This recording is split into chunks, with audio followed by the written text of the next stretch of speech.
मतलब एक लड़का है, उससे मैं बहुत ज्यादा प्यार करती हूँ, और मुझे ना उसकी तरफ से जानना है कि वो लॉयल है मेरे लिए नहीं है, या मुझे क्या करना चाहिए रिलेशन में। 1.5 साल हो गए अगर अभी मुझे आप उसके साथ। सुन रहे थे ना, अगर वो लड़का आपको रिस्पॉन्ड कर रहा है, अगर वो लड़का भी आपको इनिशिएटिव्स ले रहा है, अगर ये इक्वल है, आगे बढ़ो।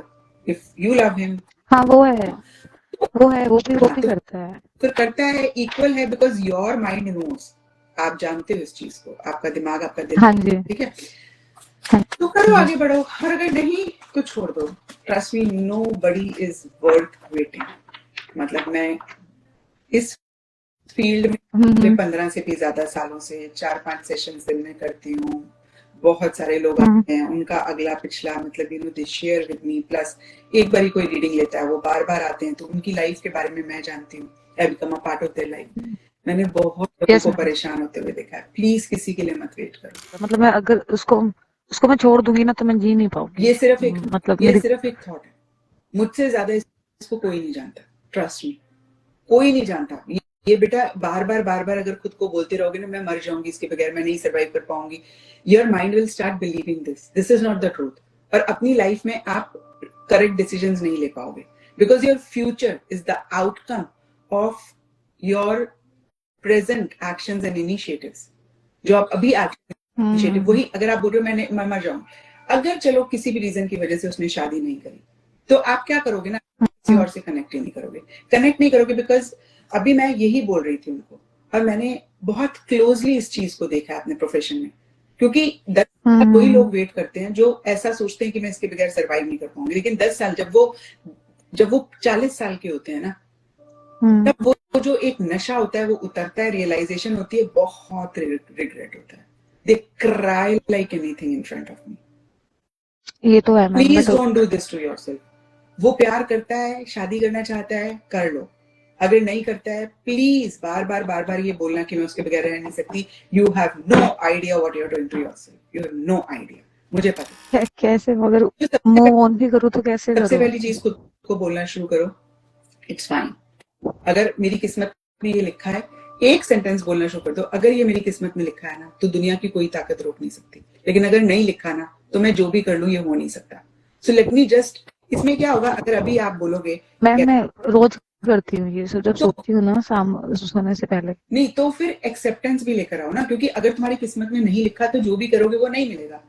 सो व्हेन यू से दिस, और स्पेशली जब बहुत हम्म किसी से बहुत ज्यादा प्यार करते हो और हमें लगता है हम रह नहीं पाते, so this is a very very diplomatic phrase, जहां पे मैं ये बोल रही हूँ कि अगर मेरी किस्मत में है, तो मैं अपने दिल को तसल्ली दे रही हूँ कि अगर मेरी किस्मत में है तो मिलेगा। तो मेरी जो एंजाइटी है, परेशानी है, जो एंशियस, आई अंडरस्टैंड। मैं इस सब्जेक्ट को इतने अच्छे से समझती हूँ ना, मुझे लगता है मैंने पीएचडी करी है इस सब्जेक्ट में। तो जब आप ये बोलते हो ना, तो आपको तसल्ली मिलती है। जब आप बोलते हो कि अगर नहीं है तो हो नहीं सकता, तो हम्म साथ ही साथ आप एक्सेप्ट भी कर रहे हो, and this helps you to move on in a very acceptance वाले मैनर में, एंड बी मेंटली प्रिपेयर। इसमें सिर्फ आपको मेंटली प्रिपेयर करना है खुद को कि ठीक है यार, नहीं ओके होगा, मैं नहीं मरूंगी। You have to tell yourself the opposite. अगर हो गया तो ठीक है, अगर नहीं हुआ, might be little difficult hmm for me to get out of it, but कोई किसी के बगैर नहीं मरता है। प्लीज दिमाग में ये बिठा लो, nobody is immortal। Okay ma'am. कोई नहीं मरता है। आई वॉज लाइक मेरे लिए मेरे फादर इतने इंपॉर्टेंट थे, मेरे को ऐसा लगता था कि मैं इनके बगैर कभी रह नहीं पाऊंगी। और अगर आज भी मैं उनके बारे में सोचूं ना, trust me, I can cry here only. But नहीं मैम वो ये मतलब इन द सेंस मरता नहीं है बंदा, लेकिन जी नहीं नहीं, पाता, वो मरता नहीं है। मैं जी रही हूँ। मैं हाँ जी वो। फादर नहीं, क्योंकि मुझे पता है कि मैं रो के जीऊं, मैं हंस के जीऊं, मैं नहीं ला सकती उनको वापस। हम्म मुझे पता है जिस दिन मैं I lost my father, everybody in our family was concern कि इसका क्या होगा, ये कैसे करेगी। My mother said me first, उनका फ्रेज था कि मैं तेरे को क्या जवाब दूंगी, how will I face you. ठीक है, मेरी सिस्टर ने बोला तेरे ऊपर है, तो कितना टाइम डिप्रेशन में रह सकती है। One day you will have to come out, because ये जिंदगी हम्म है, ये एंडिंग बिगनिंग जिंदगी है। हम नहीं इसको वो कर सकते। मुझे लगता है अगर मैं अपने फादर के बगैर रह सकती हूँ ना, because for me he was my God, तो कोई भी इस दुनिया में किसी के भी बगैर रह सकता है। मत अपने आप को बोलो, कि मैं नहीं रह सकती, क्योंकि तुम सिर्फ अपने आप को परेशान कर रहे हो।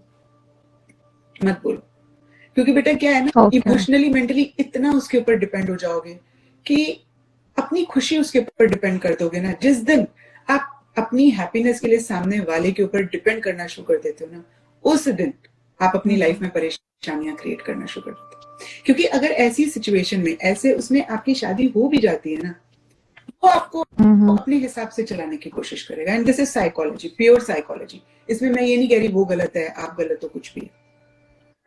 नहीं, वो अच्छा है, वो तो ऐसा नहीं है मतलब कि ठीक है, बंदा के पीछे हट करता है जाए। तो बहुत अच्छी बात है, नहीं करता है तो ठीक, इट्स फाइन, ठीक है, कोई बात नहीं। नोबडी इज इंडिस्पेंसिबल, कोई नहीं मरता किसी के बगैर।